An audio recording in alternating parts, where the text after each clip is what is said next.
Shalom, Assalamualaikum, Om Swastiastu, Namo Buddhaya, Salam Kebajikan, Salam Sejahtera buat kita semua.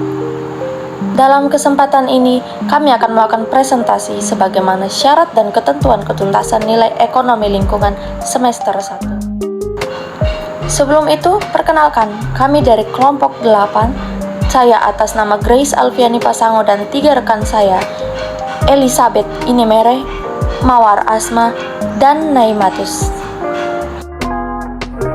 Baik, yang pertama adalah pengertian.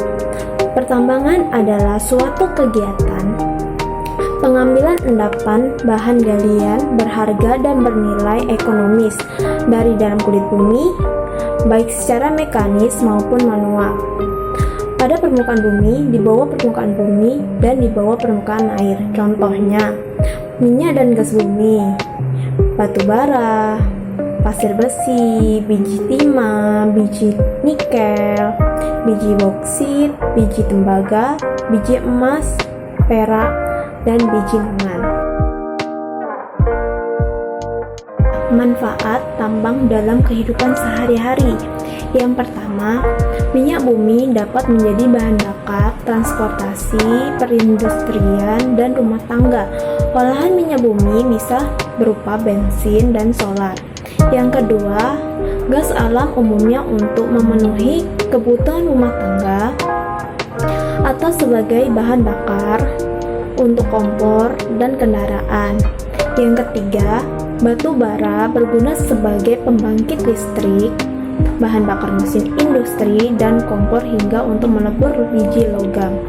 Yang keempat, tidak hanya sebagai material untuk perhiasan dan berbagai perabotan mewah, emas juga bisa sebagai alat transaksi dan investasi dan sebagai bahan campuran makanan.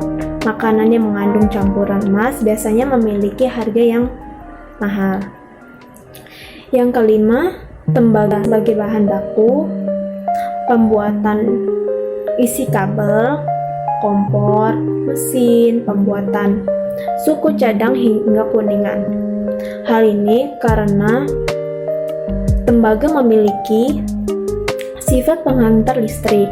Yang keenam, ada timah, berguna sebagai bahan pembuatan alat elektronik, pembuatan kaleng, pelapis besi, pembungkus coklat, rokok, dan juga permen, karena memiliki bentuk tipis seperti kertas.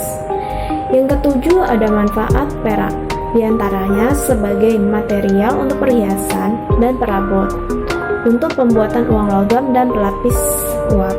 Yang kedelapan, kehidupan sehari-hari, nikel berguna sebagai bahan pembuatan baterai, baling-baling kapal, turbin, stainless steel, koin, kawat, dan pelapis anti karat.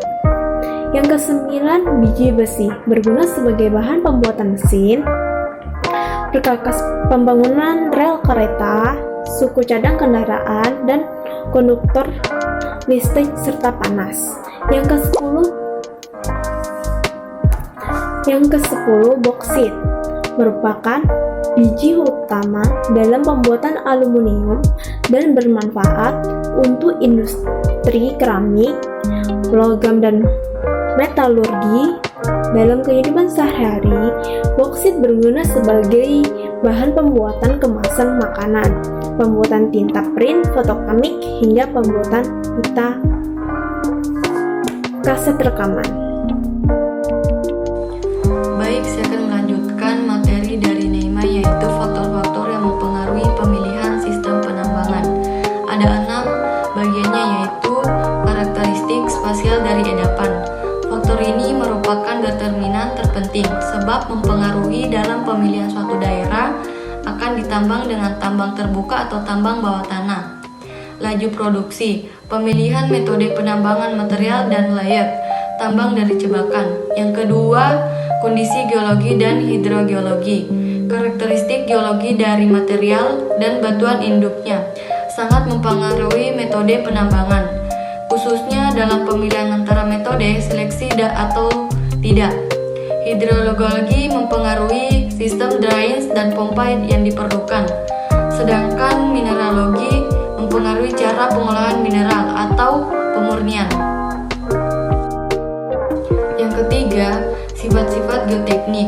Sifat ini lebih banyak terfokus kepada mekanika, tanah dan batuan untuk desain kestabilan lereng dan penyanggaan dari material, endapan, bernilai ekonomis dan batuan sekitarnya.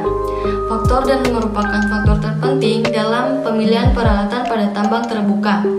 Yang keempat, konsiderasi ekonomi. Faktor ini akan berperan besar untuk mempengaruhi hasil investasi, aliran kas, masa pengambilan dan keuntungan.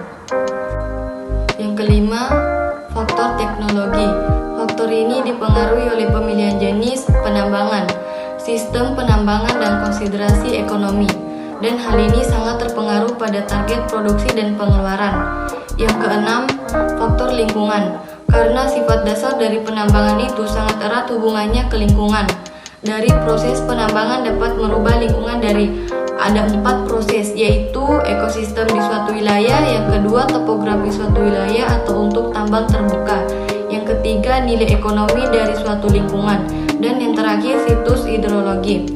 Baik, materi selanjutnya akan dilanjutkan oleh Elsa. Baik, di sini saya akan melanjutkan penjelasan dari Mawar yang berikut, yaitu tentang dampak negatif sektor pertambangan bagi lingkungan. Nah, yang kami ketahui di sini yaitu ada 4 dampak negatifnya. Nah, yang pertama yaitu tentang pencemaran udara. Nah, kualitas udara dipengaruhi oleh aktivitas penambangan. Nah, bahkan yang tidak dimurnikan dilepas secara deposit mineral terpapar di permukaan melalui penambangan. Nah, angin serta terus lalu lintas kendaraan di dekatnya menyebabkan bahan-bahan tersebut dapat terbang di udara. Yang kedua yaitu pencemaran air. Nah, dari penambangan terdapat pencemaran air. Nah, penambangan juga menyebabkan polusi air yang meliputi kontaminasi logam, peningkatan kadar sedimen di sungai, serta drainase asam lambung. Yang berikut masih tentang dampak negatif sektor pertambangan bagi lingkungan. Yang ketiganya yaitu rusaknya langsat. Nah, penciptaan bintik langsat seperti lubang terbuka serta tumpuan batu tersisa akibat operasi penambangan dapat menyebabkan kerusakan fisik lahan di lokasi penambangan. Nah, gangguan semacam ini dapat berkontribusi terhadap kerusakan flora serta fauna di wilayah tersebut. Yang keempat, hilangnya keanekaragaman hayati. Nah, seringkali efek terburuk dari kegiatan penambangan terasa setelah proses penambangannya itu selesai atau menyudahi. Nah, penghancuran atau modifikasi drastis dari langsat yang ditambang sebelum dapat mempunyai akibat bencana pada keanekaragaman hayati di wilayah tersebut. Nah, itu tadi tentang dampak positif, dampak negatif. Nah, yang berikutnya yaitu dampak positif sektor pertambangan bagi lingkungan. Nah, jadi seperti yang kita ketahui ya, dari tambang bisa mempunyai dampak negatif dan dampak positif. Yang berikutnya itu dampak positif bagi lingkungan ya. Nah, dampak positif adanya industri pertambangan yaitu menciptakan lapangan pekerjaan bagi masyarakat. Terus hasil produksi tambang dapat digunakan untuk memenuhi permintaan pasar domestik maupun pasar internasional, sehingga hasil ekspor tambang tersebut dapat meningkatkan pendapatan dari pertumbuhan ekonomi negara. Jadi itu saja yang bisa kami sampaikan. Sekian dari kami. Terima kasih. Mohon maaf jika ada salah kata dalam penyampaian materi ini. Terima kasih, selamat pagi.